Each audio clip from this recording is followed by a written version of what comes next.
July ತಿಂಗಳಲ್ಲಿ ಉದ್ಯೋಗದ ವಿಚಾರಗಳಲ್ಲಿ ಏನಾದರೂ ಬದಲಾವಣೆ ವಿಶೇಷ ಏನೋ ತಗೊಳ್ಬೇಕಾದ್ರೆ ಎಚ್ಚರಿಕೆ ಅಥವಾ ಇತ್ಯಾದಿಗಳ ಬಗ್ಗೆ. ಯಾಕೆಂದ್ರೆ ನೋಡಿ, ಪ್ರತಿ ತಿಂಗಳಲ್ಲೂ ಸಹ ಪ್ರತಿಯೊಂದು ರಾಶಿಯಲ್ಲಿ ಯಾರಿಗಾರು ಸಹ ಅಕಸ್ಮಾತ್ ಕೆಲವಿಷ್ಟು ಆಲೋಚನೆಗಳು ಬರ್ಬೋದು. ಏನಪ್ಪಾ ಅಂತಂದ್ರೆ, ಒಂದು ಜಾಬ್ ಚೇಂಜ್ ಮಾಡೋಣ ಅನ್ನೋ ಆಪ್ಷನ್ ಬರ್ಬೋದು. ಈ ಜಾಬ್ ಚೇಂಜ್ ಮಾಡೋಣ, ನನಗೆ ಬೇಡ ಅಂತ. ಜುಲೈ ತಿಂಗಳು ನಿಮಗೆ ಜಾಬ್ ರಿಸೈನ್ ಮಾಡಲಿಕ್ಕೆ ಉತ್ತಮನೋ ಅಲ್ವೋ ಅನ್ನುವಂಥದ್ದು ನಿಮ್ಮ ರಾಶಿ ಪ್ರಕಾರ.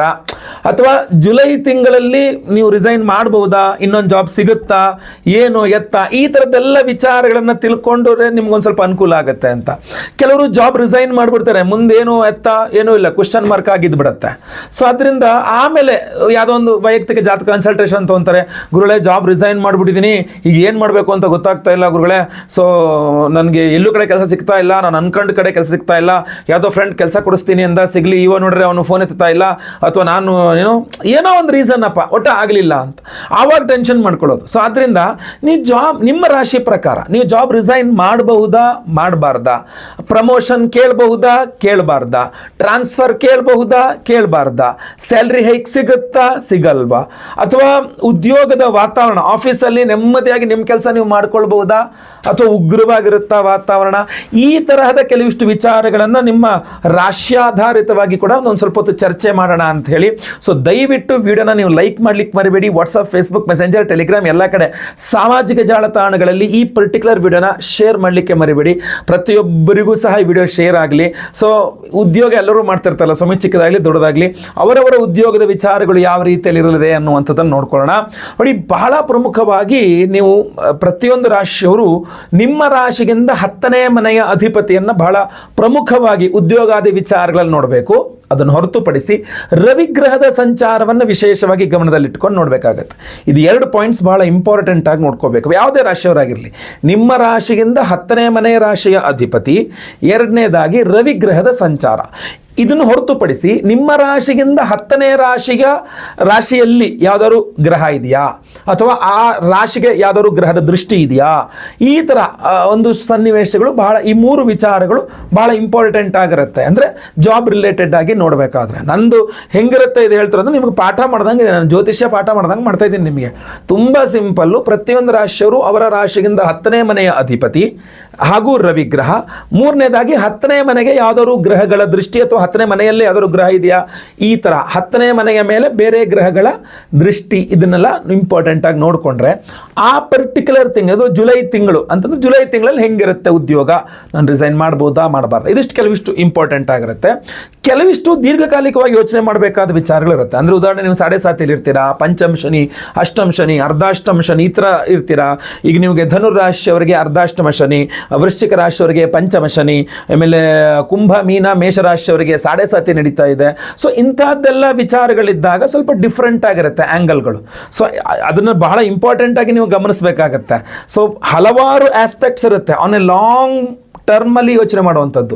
ನಾನೀಗ ಬರೀ ಜುಲೈ ತಿಂಗಳ ವಿಚಾರಗಳನ್ನು ದೃಷ್ಟಿಯಲ್ಲಿ ಇಟ್ಕೊಂಡು ಜುಲೈ ತಿಂಗಳ ಗ್ರಹಸ್ಥಿತಿಗಳನ್ನ, ಅದರಲ್ಲಿ ದೀರ್ಘಕಾಲಿಕವಾದನ್ನು ಮಾತಾಡ್ತೇನೆ, ಬಟ್ ಹಾಗೆ ವಿಶೇಷವಾಗಿ ತಿಳಿಸ್ತಾ ಇದ್ದೇನೆ. ಸೊ ನೀವು ಯಾವ ರಾಶಿಯವರು ಅನ್ನೋದ್ರ ಮೇಲೆ ಜುಲೈ ತಿಂಗಳಲ್ಲಿ ನೀವು ಕೆಲಸ ಏನು ಅನ್ನುವಂಥದ್ದು ನೋಡಬೇಕು.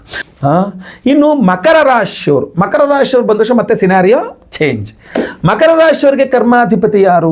ಮಕರ ರಾಶಿಯವರಿಗೆ ಕರ್ಮಾಧಿಪತಿ ಶುಕ್ರ ಗ್ರಹ ಪಂಚಮದಲ್ಲಿ ಇರ್ತಾನೆ, 5ನೇ ಮನೆ ಸ್ವಸ್ಥಾನದಲ್ಲಿರ್ತಾನೆ. ಸೊ ನಿರುದ್ಯೋಗಿಯಾಗಿರ್ತಕ್ಕಂಥ ಮಕರ ರಾಶಿಯವರಿಗೆ ಉದ್ಯೋಗದ ವಿಚಾರದಲ್ಲಿ ಒಂದು ಅನುಕೂಲ ಬರ್ತದೆ. ಎರಡನೇದಾಗಿ ರವಿಗ್ರಹ ಷಷ್ಠದಲ್ಲಿರ್ತಾನೆ.